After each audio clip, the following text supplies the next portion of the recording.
Сега ще ви покажа как да се смените екранът на Xiaomi Redmi Note 9 Pro. Нагряваме гърбът на телефона с топъл въздух. Разлепяме го внимателно. Ако виждаме, че не върви, нагряваме отново. Дърпаме с вендузите и готово. Сега развиваме антената и трябва да разкачим батерията на телефона. След което идва време да свалим изчупеният екран. Нагряваме отново с топъл въздух. Залепяме го с вендузите, за да го дърпаме нагоре. Лека по лека отлепяме екранът.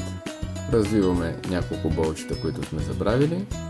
Внимаваме с микрофона на телефона и колонките.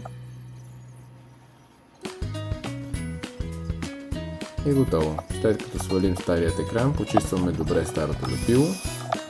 Ако не пада, нагряваме го отново с топъл въздух. И готово. Време е да сложим новият екран. Слагаме навсякъде лепило.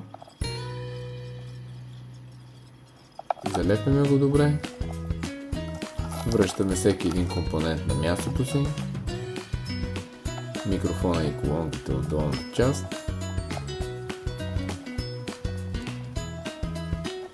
Завиваме всяко едно болче там, където е било. Внимаваме, защото размерите се различават.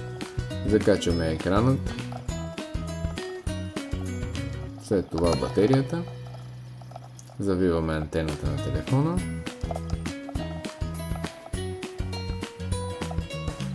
Преди да залепим гърба, ще трябва да тестваме телефона дали работи.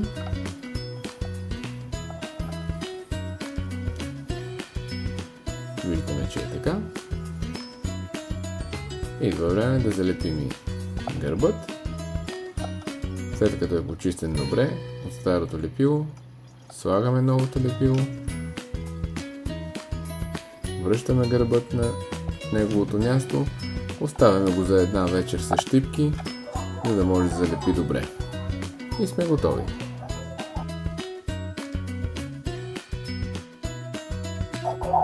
За още подобни видеа последвайте каналът ми в YouTube.